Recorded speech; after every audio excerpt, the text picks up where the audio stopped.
자, 안녕. 오늘 벌써 5강이에요. 이게 인강이라고 하는 게 특히나 스튜디오 강의라고 하는 게 좀 지루해지기가 십상이야. 그래서 완강률이 굉장히 낮은 게 현실은 맞거든. 근데 여러분들 최대한 선생님이 재밌게 공부하고자 쉽게 설명하려고 노력할 테니까 여러분들 잘 따라와 줬으면 좋겠어. 자, 보시면요. 오늘은 경제지문이야. 그러니까 경제지문이라고 하는 것은 크게 우리가 사회지문에 해당되는 거죠. 그죠? 사회지문 중에서도 학생들이 제일 어려워하는 게 경제지문인데, 근데 실은 경제만 어렵진 않아. 선생님 개인적으로 경제지문을 더 쉽다고 생각해. 뭐가 더 어렵냐면 개인적으로는 행정이나 법 쪽이 훨씬 더 어렵다고 생각을 하거든요. 워낙 영어가 어렵다 보니까. 근데 사회지문 중에서 경제지문은 그렇게 어렵지 않아. 기본적인 원리만 정확하게 알고 있어도 그걸 조금만 응용하면 여러분들이 충분히 이해할 수 있는 개념들이 설명이 됩니다. 그런데 이제 진행하기 전에 한 가지 꼭 알아야 될 건 뭐냐면, 이제 우리가 이제부터 얘기할 지문 다음 강의나 계속해서 연결해야 될 게, 특히나 우리가 중요한 게 사회지문이랑 그 다음에 과학지문. 요 두 개의 지문의 경우에는 요렇게 진행이 돼. 어떻게 진행이 되냐면, 글이 항상 교과서에서 공부한 원리에다가 더하기 플러스 알파 요 정도입니다. 그러니까 이 교과서 원리를 좀 정확하게만 알고 있으면 나머지 플러스 알파는 알고 있는 학생 진짜 10,000명 중에 한 명 있을까 말까야. 어차피 다 몰라. 그러니까 시험 시간에 이것만 정확하게 여러분들이 메모하고 정리하는 습관만 들인다면 되게 좋거든. 그러니까 요 교과서 원리는 좀 알고 있을 필요가 있다는 얘기야, 선생님 얘기는. 그지?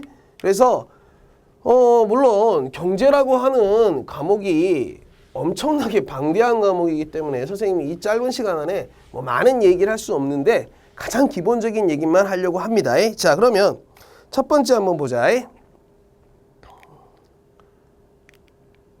자, 반드시 알아야 할 기본 경제 원리라고 돼 있어요. 그래서 시장과 희소성이라고 하는 것에 대해서 얘기를 할 거야. 자, 그러면 시장이라고 하는 건 뭐냐면, 자, 시장이라고 하는 것은 공급자 반대 개념이 누구죠? 소비자가 만나서 무언가 어떠한 뭐 물건이 됐든 무엇이 됐든, 그게 뭐 심지어는 생각이 될 수도 있어. 그것이 무엇이, 우리가 이런 걸 경제재라고 하는데, 경제재라고 하는 것을 거래하는 공간, 그것은 다 우리가 시장이라고 부를 수 있어.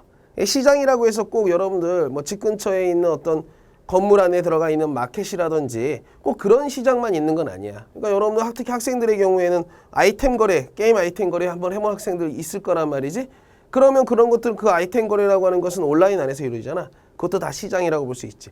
근데 그 시장을 움직이는 가장 중요한 원칙이 바로 이 희소성이라고 하는 거야. 희소성. 말은 그대로 가는 거지. 희소하다는 것은 뭐야? 어떤 욕구에 비해서 우리가 얻고자 하는 어떤 욕망이나 욕구에 비해서 부족한 정도야. 그러니까 부족하면 부족할수록, 즉 희소성이 커지면 커질수록 그 시장에서 그 경제재의 가치는 어떻게 된다는 거야? 커진다라고 하는 거지. 쉽게 말하면, 그래서 우리가 이런 거를 뭐라고 얘기하냐면 경제재와 자유재라고 하는데, 아까 여기서 말한 경제재가 있고, 여기에 요 경제재에 반대되는 개념으로는 자유재라고 하는 게 있어.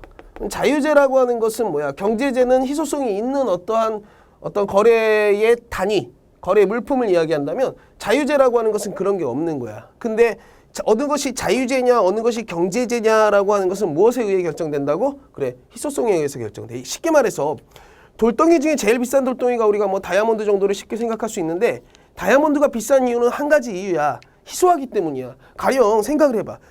산에 가면 다이아몬드가 그냥 쫙 널려 있다고 생각을 해봐. 그럼 누가 그 다이아몬드를 비싼 돈 주고 사겠어? 그죠? 가치가 없는데도 불구하고 비싼 돈을 받는 이유는 그것이 희소하기 때문이야. 그러니까 희소가 가치를 결정하지. 쉽게 말하면, 예를 들어서 우리에게 제일 소중한 건 뭘까? 공기야, 공기. 근데 누구도 공기를 돈 주고 사려고 하지 않아. 맑은 공기를. 그런데 그 이유는 그것이 무한히 펼쳐져 있다고 생각하기 때문이야. 그죠? 그래서 시장에서 우리에게 가장 중요한, 시장에서의 가격 결정에서 가장 중요한 건 이 희소성의 원리라고 하는 거야. 그리고 이 희소성의 원리를 바탕으로 해서 이 다음 조금 더 복잡한 개념이 등장하는 거지. 자, 바로 수요와 공급 그리고 가격 결정이라고 하는 겁니다. 자, 수요라고 하는 건 그럼 뭐냐면 수요라고 하는 것은 돈 주고 살려는 욕구야. 돈 주고. 돈을 주고 교환하려는 욕구야. 교환의 욕구. 그죠? 그러면 공급이라고 하는 건 뭐겠어? 그죠? 돈을 받고 주려는 욕구야. 주려는 욕구. 주려는 거. 그랬을 때 이 수요의 그래프와 공급의 그래프를 우리가 그릴 수 있어야 되는데 간단해요. 자, 보세요. 한번 그려볼게. 자, 우선 여러분들 교과서에서 많이 봤죠? 이렇게 X축과 Y축으로 이루어진 그래프. 그랬을 때 여러분들 사회 교과서를 유심히 본 학생이라면 항상 이 Y축 그래프에 가격이 적혀 있는 것을 알 수 있을 거야. 무슨 곡선 그래프든 Y축 그래프는 항상 가격이 위치해. 이거는 경제학에서 그냥 약속이야, 약속. 그리고 X축에는 지금 수요 곡선 그래프를 그린다고 생각하면 수요를 한번 수요량. 여기서 뭐 수요량이 아니라 그냥 수량이라고 할게요. 수량. 무언가의 어떤 개수 정도라면 되겠습니다. 그랬을 때 아니 예를 들어서 어떤 물품 뭐 그 물품이 뭐든지 상관없어. 뭐 아이스크림 한번 예로 들어볼까? 자, 아이스크림을 뭐 1,000원을 준다고 했을 때 1,000원을 준다고 했을 때 옛날 아이스크림 그죠? 아주 싼 거 그죠? 10개를 받을 수 있다, 살 수 있다라고 생각을 하면 그 아이스크림의 가격은 얼마에 설정되냐? 1,000원에 10개에서 가격이 설정됐다고 우리가 한번 가정해 보자는 거지. 그랬을 때 가령 이 가격이 1,000원이 아니라 1,100원으로 뭐 했다고 쳐볼까? 올라갔다라고 생각을 해봐. 그렇다면 자, 여러분들은 그 전에는 1,000원에 10개를 살 수 있었는데 그게 1,100원이 됐다면 아무래도 내가 벌 수 있는 돈이 한계가 있다라고 한다면 먹는 10개의 아이스크림의 숫자를 뭐 할 수밖에 없어? 줄일 수밖에 없게 되거든. 그래서 이젠 1,100원 냈으니까 10개 사지 못하고 9개만 살 수밖에 없게 돼. 그러면 이것을 연결을 하게 되면 이렇게 연결을 하게 되면 여기에 새로운 점이 찍히게 되는 거지. 새로운 수요량이 생기게 되는 거야. 반면에 1,000원에 10개를 사다가 가격이 떨어졌어. 얼마로? 900원으로. 그러면 이제는 뭐가 되는 거야? 11개를 살 수 있게 되는 거야. 싸니까 더 많이 사서 냉장고에다 넣어놓을 수 있게 되는 거지. 그래서 요 두 개를 연결해 놓으면 그래프는 요러한 좀 바보같이 그렸네. 그죠? 그래프는 요러한 우하향 그래프를 가지게 된다는 얘기입니다. 선생님이 사회 선생님은 아니다 보니까 이런 것들을 잘 그리지 못합니다. 그래서 이렇게 위에서 오른쪽으로 내려가는 우하향 그래프를 가질 때 우리가 이것을 수요곡선이라고 얘기해요. 수요곡선 그래프. 그지? 그러면 이제 공급곡선 그래프는 반대의 모양을 띠게 될 거야. 한번 그려보자고. 그죠?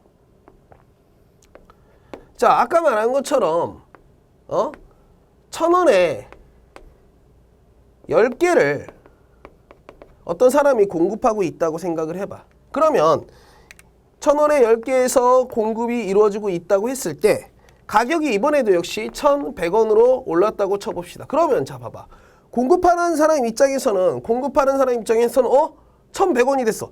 그전에는 10개밖에 딱 1,000원에 10개를 팔 수 있었는데 이제는 1,100원이 됐기 때문에 나는 조금이라도 더 뭐 하고 싶을까? 공급하는 사람 입장에서는 더 많이 팔고 싶죠. 그러니까 돈을 더 많이 벌고 싶어 하잖아. 그래서 11개를 팔고 싶어 하는 모양이 나오는 거죠. 그래서 여기를 연결하면 이렇게 되는 거고 반대로 요게 900원으로 다운된다면 이제는 900원이라면 이제 다른 거를 팔아야지 이거는 더 이상 팔면 안 되겠다면서 이 팔고자 하는 수량이 줄어든단 말이지. 그래서 이번에는 가격이 올라감에 따라서 공급하려는 곡선은 높아지게 된다는 얘기죠. 더 공급하려는 양을 많이 잡게 된다는 얘기입니다. 이해됐어요? 그러면 이걸 우리가 공급 곡선이다라고 얘기를 하는데요. 물론 실제로 모양은 요런 모양을 가지지 않고 요런 모양을 가지고 요거 같은 경우에도 요런 모양을 가지는데 여러분들 좀 쉽게 명시적으로 보여주려고 요렇게 좀 직선으로 그린 겁니다. 그랬을 때 이 두 가지가 합쳐지면요. 가격 결정 그래프라고 하는 게 나오는데 자 봐봐요. 자, 역시 뭐가 되는 거야? Y축은 가격이 되고요.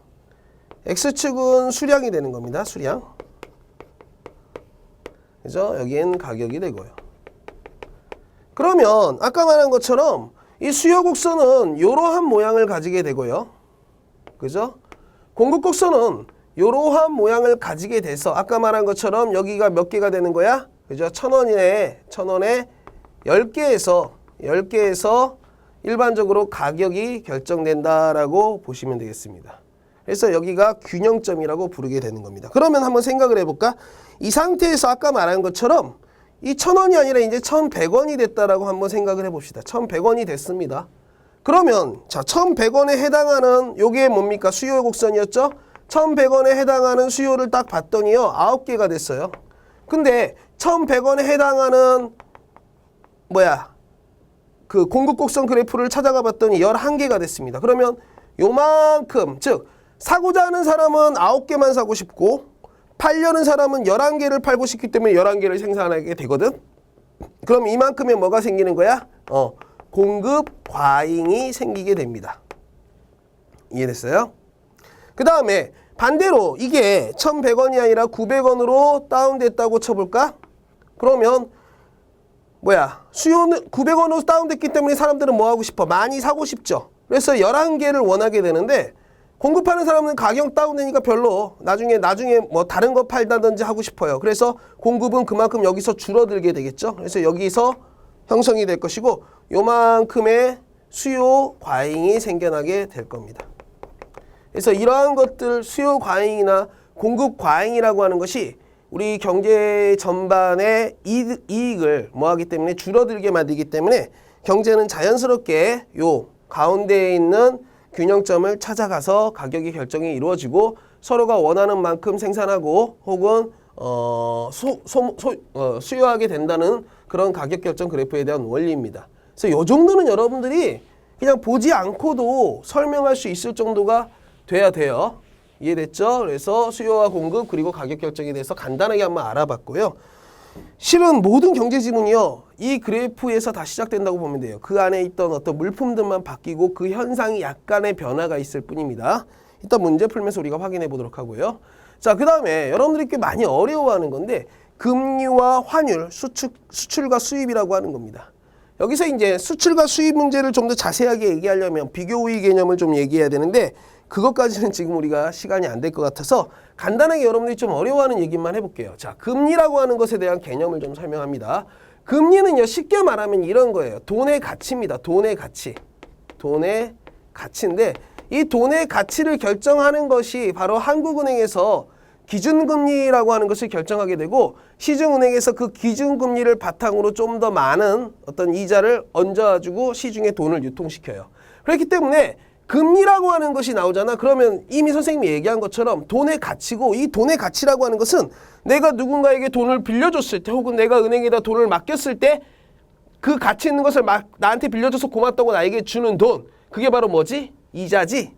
돈의 가치고요. 이건 곧 이자입니다.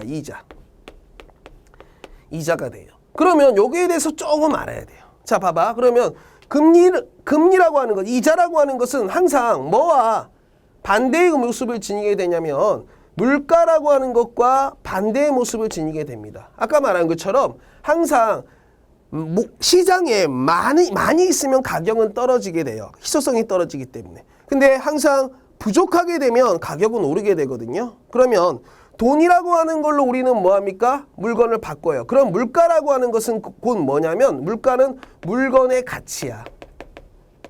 그러니까 우리가 물건을 바꿀 때 돈을 쓰기 때문에 돈과 돈의 가치와 물건의 가치라고 하는 것은 서로 반비례 관계를 맺게 됩니다.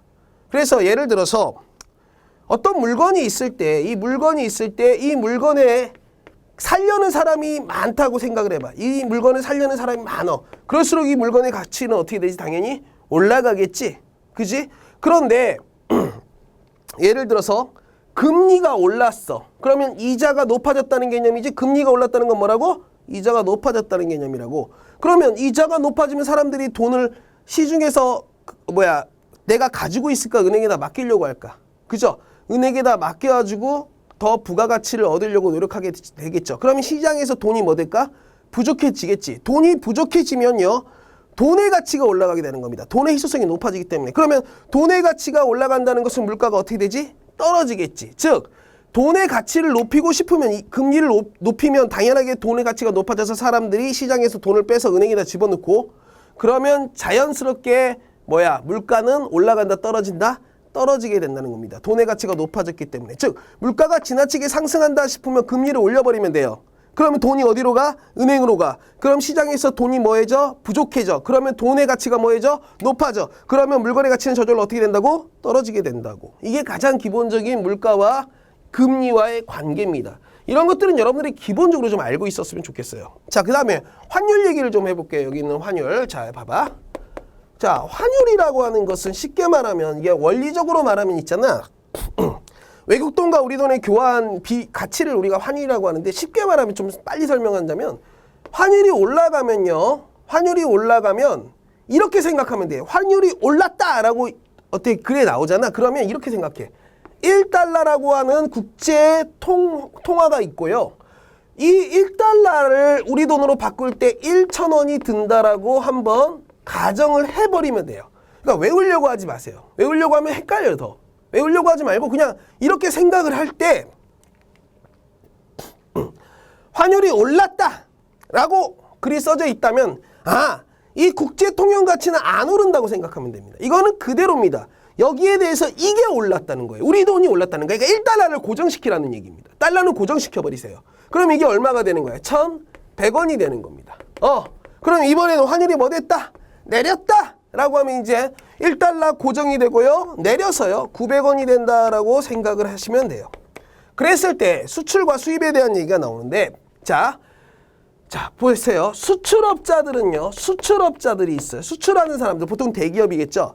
대기업들이 어떤 물건을 수출할 때 있어가지고 그전에는 1,000원어치 우리 돈 1,000원어치의 물건을 수출하면요. 얼마를 받았어? 1달러를 받았어요.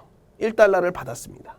이해됐죠? 그럼 1달러를 받아가지고 우리 돈으로 바꾸면 다시 얼마가 되는 겁니까? 1,000원으로 바꿔서 직원들 월급 주고 자기 이익으로 취하고 할 수 있었던 거예요. 이해됐죠? 근데 환율이 올랐습니다. 똑같은 물건을 수출하고 있는데 환율이 올랐어요. 그러면 이제는 1,000원어치를 물건을 팔고 1달러를 받았는데 이제 얼마를 그걸로 교환할 수 있다는 얘기야? 1,100원으로 교환할 수 있다는 얘기입니다. 그러면 환율이 오르면 수출업체 입장에서는 뭐 한 겁니까? 환율이 오르면 수출업체 입장에서는 아주 땡큐인 거죠. 반대로 자 수입하는 사람 한번 생각해 보세요. 수입하는 사람에서는 1달러가 1,000원이고요. 옛날에는 1,000원을 주면 1달러의 물건을 살 수 있었어요. 수입해 올 수 있었다는 얘기죠. 근데 이제는 1,000원으로 1달러를 바꿀 수 없고 환율이 올랐기 때문에 1,100원이 들어가게 됩니다. 그러면 어쩔 수 없이 뭡니까? 손해볼 수밖에 없는 거죠. 그래서 수입하는 사람들은 어떻게 되는 겁니까? 손해보는 거예요. 이 구조죠. 반대로 환율이 이제 내렸어요. 그러면 생각을 해보세요. 수출하는 사람 입장에서는 환율이 내리면요. 이제 1,000원어치를 수출하고 1달러를 받은 다음에 옛날엔 1,000원을 받았는데 이제 얼마밖에 못 받아요? 900원밖에 못 받죠. 손해보는 겁니다. 앉아서. 그래서 수출업자들은 손해봅니다. 그 다음 환율이 내리면요. 수입하는 사람들은 옛날에는 1달러 물건을 살기 위해서 1,000원을 들였어야 되는데 이제 얼마만 가지면 900원만 주면요. 1달러를 뭐 할 수 있다는 얘기 1달러의 물건을 살 수 있다는 것이죠. 그래서 수입업자들은 땡큐가 되는 것입니다. 이렇게 환율이라고 하는 것은 이 개념, 즉 환율은 1달러 1,000원이다. 그리고 올랐다라고 하면 달러는 그대로 있고 요게 올랐다. 내렸다는 것은 달러는 그대로 있고 요게 우리 돈이 내려간다라고 생각을 하시면 쉽게 이해할 수 있어요. 그 다음부터는 외워두지 마세요. 나도 안 외워두는 거야 이거. 그냥 그때 이거 가지고 생각을 하는 거죠.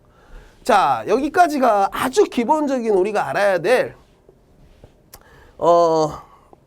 경제에 대한 지식 정도라고 보시면 되겠습니다. 이해됐죠? 물론 이걸 가지고 훨씬 더 많은 것들이 등장해요. 뭐 아까 말한 잠깐 언급한 비교 우위라든지 뭐 공공재라든지 뭐 외부 효과라든지 뭐 다양한 어떤 경제 지문들이 등장하고 여러분들이 많이 어려워하는데 항상 그래요. 기본으로 좀 시간을 투자해서라도 시험장에서 투자하려고 하지 말고 미리 연습하고 공부할 때 시간을 투자해서 많이 기본으로 돌리는 연습을 많이 하시면 되겠습니다. 그 다음에 선생님이 그냥 참고로 얘기하자면요. 올해 수능은 올해 수능에서 경제 지문이 나온다면 내가 그냥 예상하는 건데요.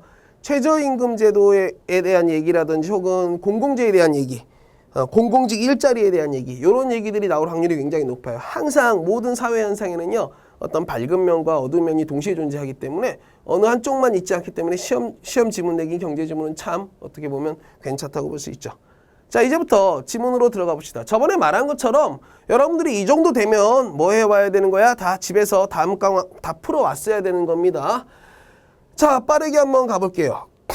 정부는 조세를 부과해 재정사업을 위한 재원을 마련한다. 그런데 조세 정책의 원칙 중 하나가 공평과세, 즉 조세 부담의 공평한 분배이기 때문에 누구에게 얼마의 조세를 부과할 것인가는 매우 중요하다. 정부는 특정 조세에 대한 납부자를 결정하게 되면 조세법을 통해 납부 의무를 지운다. 그러나 실제로는 납부자의 조세 부담이 타인에게 전가되는 현상이 흔히 발생하는데 이를 뭐라고 한다?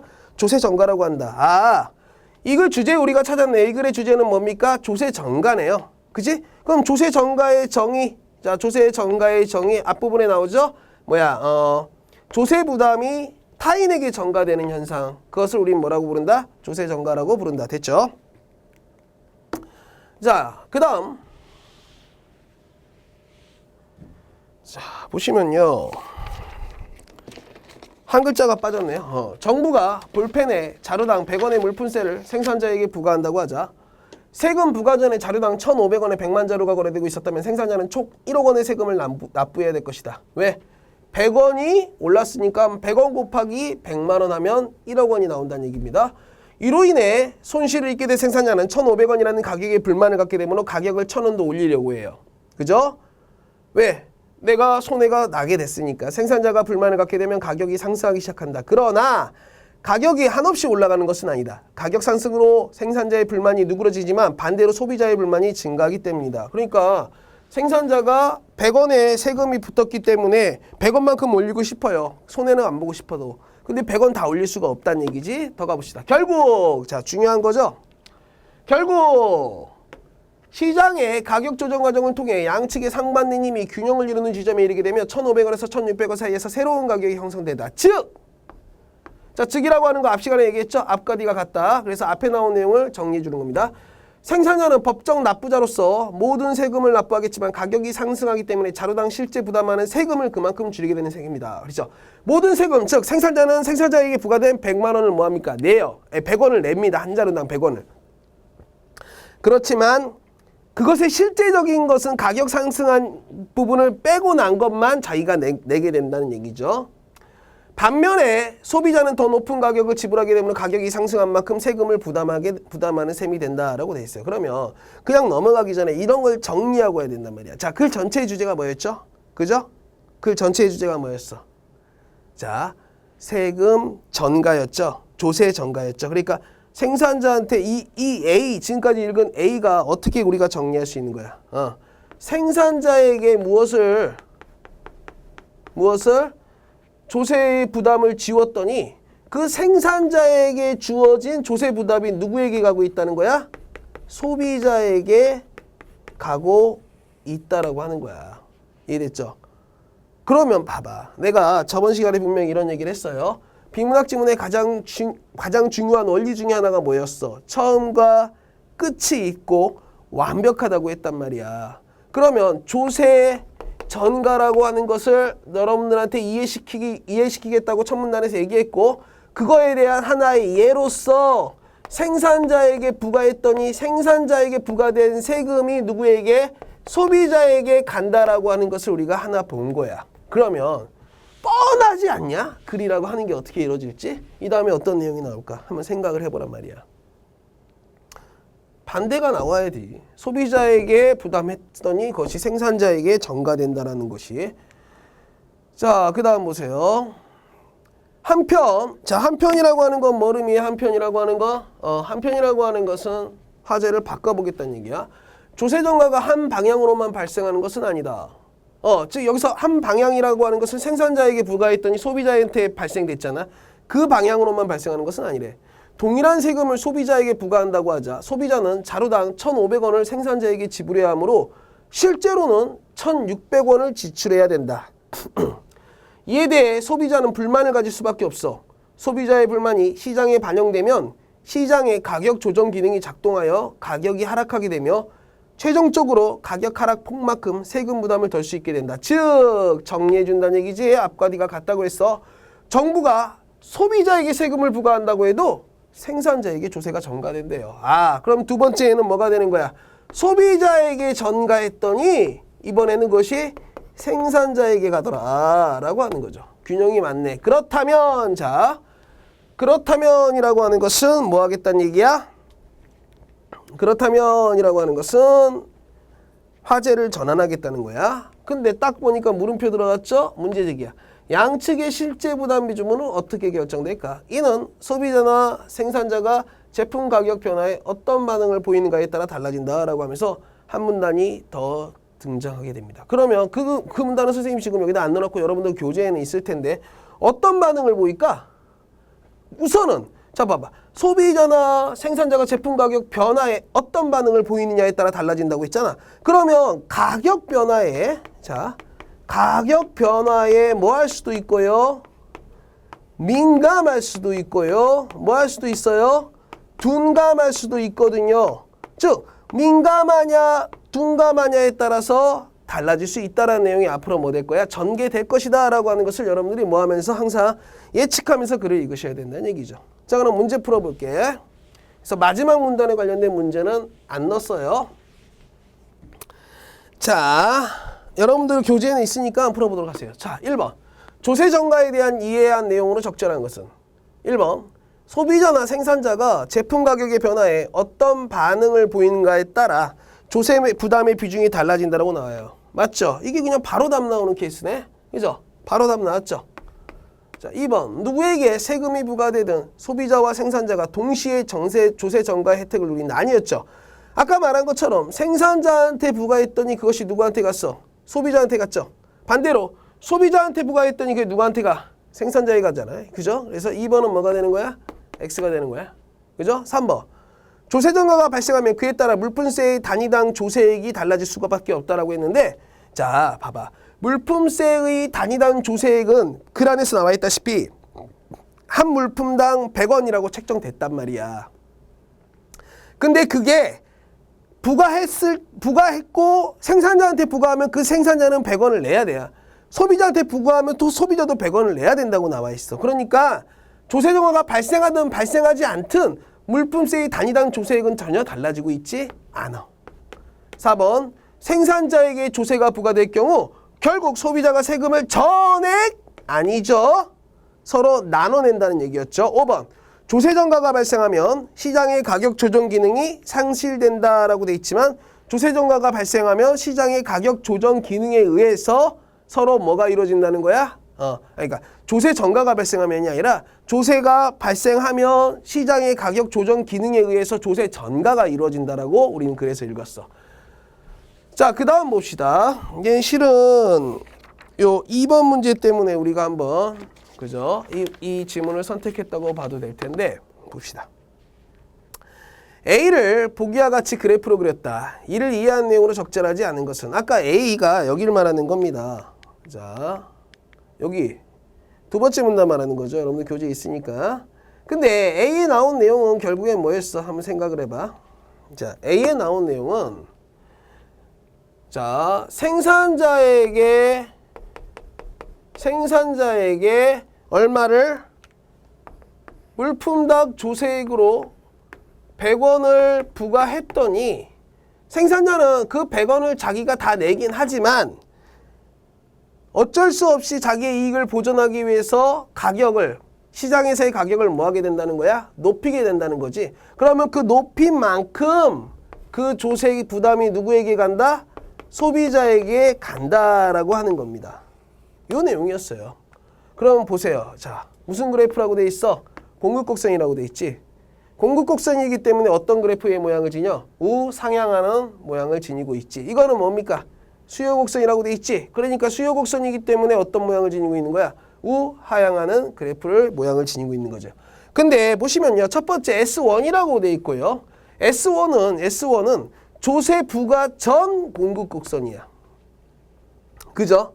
그리고 이건 S2라고 돼 있고요. S2는 조세 부과 후 공급곡선입니다. 후 공급곡선이에요. 그죠? 그러니까 가격이 원래는 얼마에서 형성되고 있었던 거야? 따다닥 봐봐. 수요와 공급 그래프가 만나는 여기서 가격이 형성돼서 100만 자루가 생산되고 있었는데 여기에 생산자에게 100원에 무엇을 줬더니 그 조세 부담을 시켰더니요. 가격이 바뀌었죠. 새롭게 형성돼가지고 가격이 여기 있던 그래프가 이쪽으로 이동하게 된 겁니다. 그럼으로써 이번에는 수요 곡선은 그대로 있는데 공급 곡선만 옮겨졌기 때문에 가격이 새로운 가격이 이 P라고 하는 가격에서 형성되고 있고 공급량은 그만큼 어떻게 될 수밖에 없죠? 적어질 수밖에 없다는 얘기입니다. 됐죠? 됐습니까? 이 정도면 해석이 됐다라고 보여집니다. 그러면 여기서 이렇게 우린 이해할 수 있겠네. 이 A라고 하는 게 바로 뭐구나? 조세 부담액이구나. 왜 100원 부과했다라고 했잖아. 이게 100원, 600, 1600원 이렇게 되니까. 그 다음에 새롭게 형성된 이 P라고 하는 가격이 뭐구나? P라고 하는 것이 조세 부담이 된 후에 나서 서로 조세 전가되고 나서 마지막으로 결정된 가격이 얼마구나? P구나. 그 P라고 하는 것은 적어도 1,500원보다 높고 1,600원보다 뭐 하겠구나? 낮겠구나 라고 보실 수 있겠죠. 됐죠? 그럼 그 다음 장 볼까?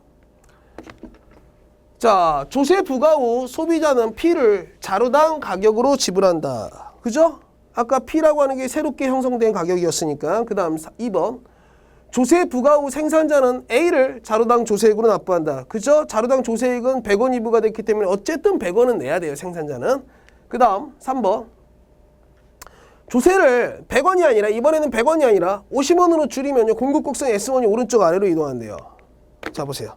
자, 이 S1 공급곡선 S1이 오른쪽 아래로 이동한다는 것은 어떻게 된다는 얘기야? 이렇게 된다는 얘기죠. 그러면 이 정도에서 형성될 것이기 때문에 그죠? 이 정도에서 형성될 것이기 때문에 여기가 뭐가 될까? 수요 곡선과 만나는 이 점이 새로운 균형점이 돼서 가격은 얼마가 된다는 얘기지?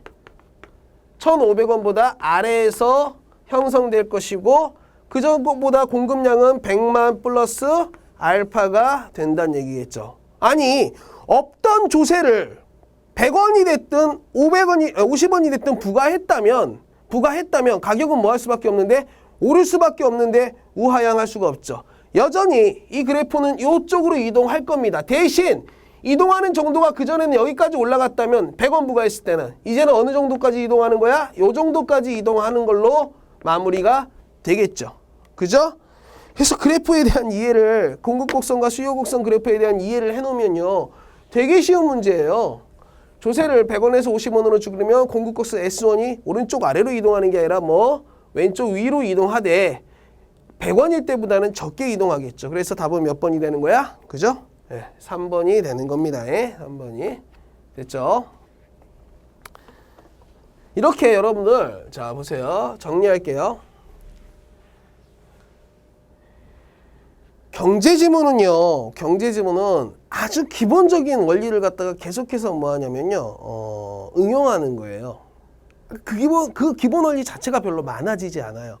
가장 기본적인 원리가 맨날 반복되고 그 안에서 상황이 바뀜에 따라 조금씩 응용하는 모습을 지니고 혹은 아주 바뀌게 되면 오히려 더 쉽거든요. 왜냐하면 기존의 경제 원리와 완전 거꾸로 행동하는 것들이 있어요. 예를 들어서 아까 말한 것처럼 공급이 가격이 오르면 수요는 어떻게 되고 적어지는 게 기본이라고 했잖아. 그죠? 근데 어떤 제품의 경우에는 사치제라고 하죠. 어떤 제품의 경우 우리가 소위 말하는 명품이라고 하는 건 가격이 오르면 오를수록 오히려 수요가 높아지기도 해요.